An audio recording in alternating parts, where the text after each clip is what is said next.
Hello everyone. अब हम ये वाला सवाल देख लेते हैं, ठीक है, जिसके अंदर बेसिकली हमें क्या दे रखा है। हमें बेसिकली दे रखा है 16:96, ठीक है।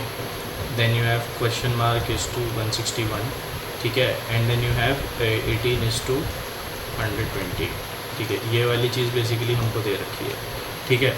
तो अगर अब हम इसमें थोड़ा सा क्वेश्चन को सॉल्व करने की कोशिश करें और हम ये समझें, तो हमारे पास बेसिकली क्या रिलेशनशिप बनेगा। हमारे पास ये रिलेशनशिप बनेगा कि ये बेसिकली क्या है। ये थोड़ा सा ट्रिकी क्वेश्चन है, क्योंकि थोड़ा सा इसमें जो दिमाग लगाए वो थोड़ा सा हटके सा लगाए, इसलिए, ठीक है। तो ये बेसिकली क्या बनेगा, ये बेसिकली मेरा बनेगा 18 इंटू 18 + 2,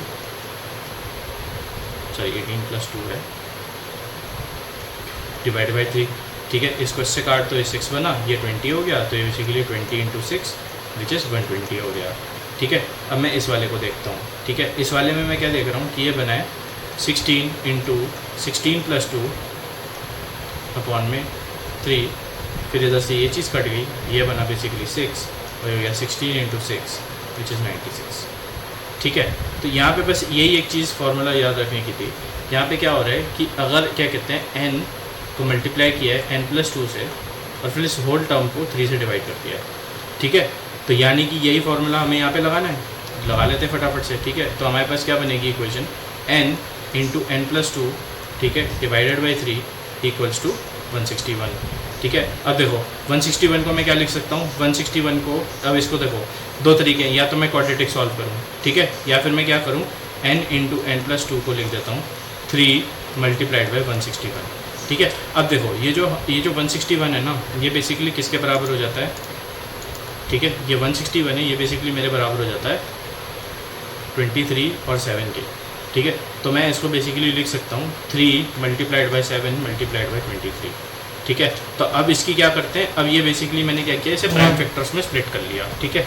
अब मैंने जैसे इसको प्राइम फैक्टर्स में स्प्लिट कर लिया, ठीक है, तो मैं यहाँ से क्या कह सकता हूँ, इनको कॉम्बिनेशन कर सकता हूँ। अगर मैं 3 और 7 को कंबाइन करूँ तो 21 × 23, तो यानी कि ये मेरे को मेरा पेयर मिल गया, ठीक है। तो बेसिकली अगर मैं चेक भी कर लूँ वेरीफाई करा के, 21 × 23 divided by 3 is equal to 161, ठीक है। तो आंसर हमारा क्या है, बी ऑप्शन करेक्ट है, विच इज़ 21। तो आई होप ये सबको क्लियर है सॉल्यूशन में क्या किया है। अगेन ये थोड़ा सा ट्रिकी इसलिए हो जाता है क्योंकि यहाँ पे हमने क्या किया हुआ है, ये थोड़ा सा ट्रिकी इसलिए हो जाता है क्योंकि हमने ना यहाँ पे क्या किया हुआ है, इसका बेसिकली एक पार्ट थोड़ा सा गलत कर रखा है कि भाई ठीक है, हमने इधर n × n + 2 वाली चीज़ देख रखी है, यहाँ पे डायरेक्ट रिलेशन नहीं है, थोड़ा सा इनडायरेक्ट रिलेशन है, इसलिए थोड़ा सा क्वेश्चन ट्रिकी हो जाता है। आई होप ये सबको समझ आया हो। Please do like, share, comment and subscribe. Thank you.